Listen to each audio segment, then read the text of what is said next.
Байжийн нэгэн цагт хятадын алдартай жүжигчин тухайн цаг үедээ гайхамшигтай үзэсгэлэнт бүсгүй байсан бөгөөд 27 наснда сүр жавхлантай хурим хийж гэрэлсэн. Нөхөр нь түүнийг ихэд эрхлүүлдэг байв. Гэвч түүний аз жаргал 2 жилд хүрэлгүй дуусч шунлынхаа улмаас буцах замгүй ангал руу орсон.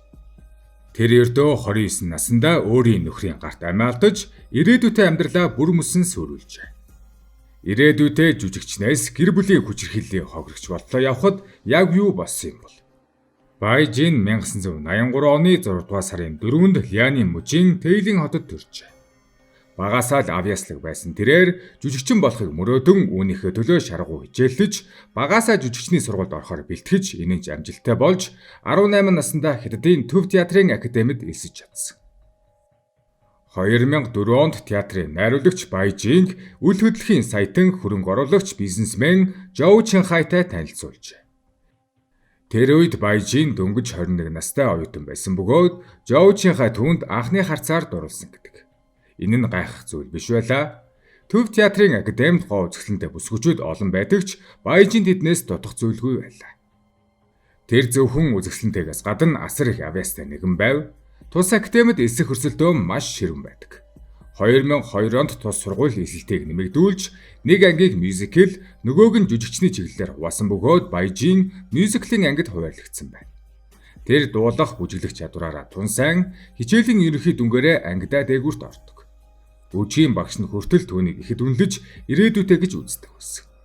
Анхны жилийн төгсөлтийн тоглолтоор ангийнхантай хамт жүжиг тавихдаа хөдөлгөөний ихэнхийг Байжин өөрөө дэглэсэн байдаг.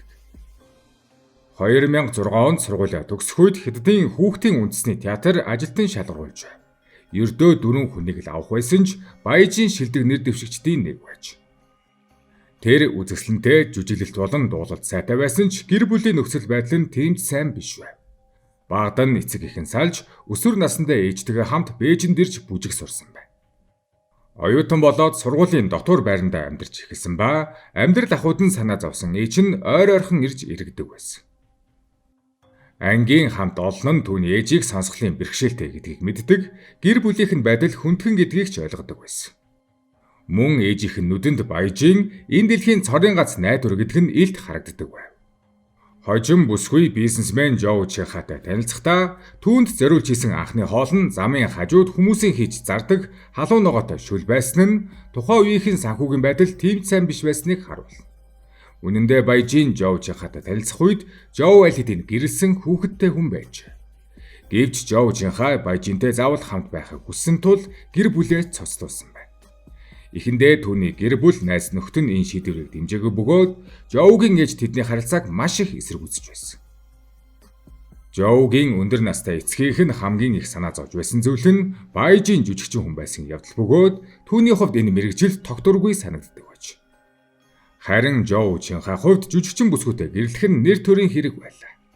Тэд 2008 онд гэрлэлтэй аль бие ёсоор бүртгүүлж 2 жилийн дараа хурмаа хийжээ. Тэр жил Байжин 27 настай байв. Тухайн үед Жоу Чинхай анхны эхнэрээс гарсан хүн аль хэдийн өсвөр наснд хүрээд байсан. Жоу Чинхай бүсгүйгээс 20 насаар ах буюу 1966 онд төрсөн. Тэд хурмандаа клип хүртэл хийж хурмын үеэр боксийн мэрэгжлийн тамирчдын тулааны хүртэл үзүүлсэн байдаг. Хосууд олон хүнийг хамруулсан нүсэр хурмыг хийжээ. Найз нөхдийнх нь нүдэнд Жоу Чинхай романтик атлаа жаахан хүүхэд шиг хүн. Хэдийгээр Байжингээс 20 насаар ах ч гэсэн тэр байнга фитнес хийж арьс арчилгаандаа анхаардаг тул үеийнхнээсээ залуу харагддаг байсан. Тэр ч үнэхээр романтик хүн байв. Эхнэр нь харган цэцэгт дуртай болохоор гэрийнхээ шалыг хүртэл тийм цэцгээр дүүргэдэг байж. Эхнэр нь зураг авалтанд явхад тэр хоол хийж аваа чинь талбай дээр нь эргэдэг байсан. Тэдний аль алийнх нь найз нөхдийн дунд тэр их нэр хүндтэй ааш сайтай хүн гэж тооцогддог байлаа. Хэдий маргалдаач дууга өндөрсгөхгүй хитгэн үгс олцоход л болчихдог байсан гэдэг. Үнэн дээр Байжин ирээдүйтэй жүжигчинд тооцогддог байлаа. Тэр Ляоны мужийн Тэйлүн хотод төрсэн бөгөөд багасаа тулааны урлаг тэр дундаа Винчун бокс сурч байж. Дараа нь Бээжинд ирж бүжиг сурсан нь түүний мэрэгжлийн ур чадварыг улам сайжруулсан юм. Гэр бүлийнх нь байдал хүнд байсан учраас тэр маш их хичээж олон жудаа тэтгэлэг авч чадсан байна. 2002 онд Төв театрын академид жүжигчний ангид элсэн орж их сургуулийнхаа туршид ч гэсэн мөн хэд хэдэн удаа тэтгэлэг хүртсэн байдаг. Сургуулиа төгсөөд 2007 онд анх Хайрын хуурмаглал кинон тоглож, дараа нь Гэмт хэргийн газар 2 телевизийн сурвалд оролцжээ. Үүний дараа түүний жүжигчний замнал дардан байв. Японы эсрэг дайны сэдвтэ цусаар буцсан Шанши цувралд Тяньшүсүгийн дүрийг бүтээж энэ бүтээлээрээ олон үзэгчдийн танил болсон юм. Гэвч ийм чадварлаг жүжигчин хайр дурлалын замдаа ингэтлээ эмгэнэлтэй алдаа гаргаж бүр амиа алдна гэж хэн санах вэ?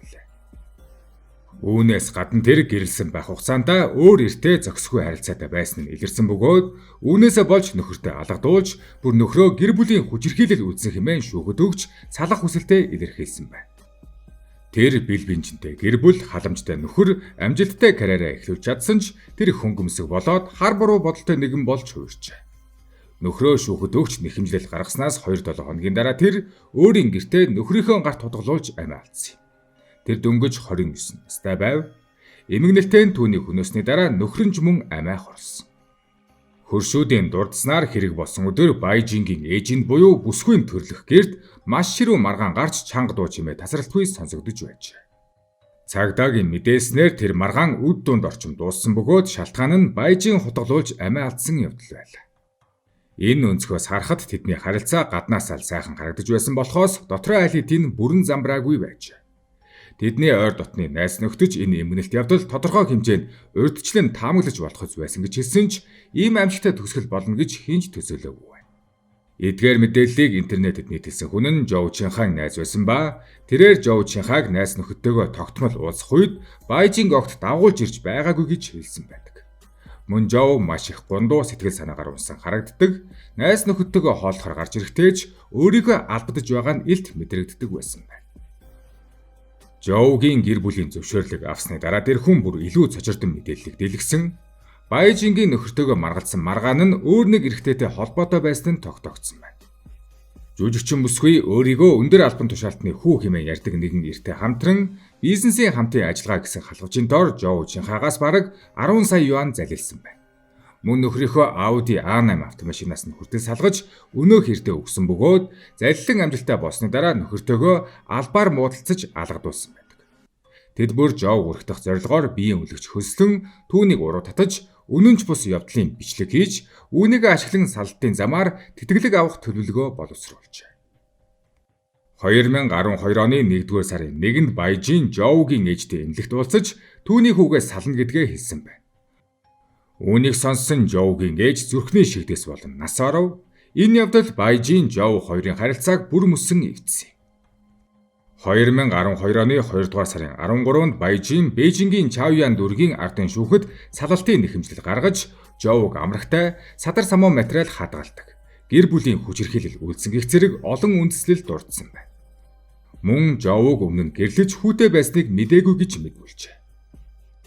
Харин үүнээс 2-7 хоногийн дараа буюу 2012 оны 2-р сарын 28-нд Байжин Чаоян дүүрэг дэх гэртээ Жоутай салалтын асуудлаар уулзах үедээ 3 удаа хутгалуулж газар дээрээ нас барсан байна. Үүний дараа Жоу нарийн бичиглэг ууцтаж Байжин дэндүү хэрцгий болчихсон. Надад уграх зам үлдсэнгүй гэж хэлсэн бөгөөд удалгүй өөрөө амиа хорлжээ. Үнэн хэрэгтээ өөрийгөө өндөр албан тушаалтны хүү гэж танилцуулсан тэр хүн Чао Yi нэртэй нэгэн байна. Анх тэр бизнес уулзалтын үеэр Жоу Чинхатай танилцсан байна. Тэд 2009 онд уулзсны дараа Чао Yi өөрийгөө өргөн танил талтай. Олон асуудлыг шийдэж өгч чадна хэмээн ярьж Жоу Чинхан итгэлийг олжээ. Харин Жоугаар дамжуулан Байжинтэй танилцсан байна. Харин тэр жил Байжин 28 настай байсан. Тэд фитнесийн зааланд танилцж Чао Yi түүний дасгалжуулагч болсон бөгөөд улмаар тэдний харилцаа ажмаар хэвийн бус болж эхэлжээ. Тэд амаргийн харилцаатай болж өөрсдөө эхнэр нөхөр гэж ярьдаг байсан байна. Энэ бүх явдлын улмаас Байжин нөхөртөө хотголуулж амиа алдаж Жоу Чинха мөн нас барав. Харин Чао Yi 2015 онд залилангийн хэрэгээр 11 жилийн хорих айлыг авсан байна.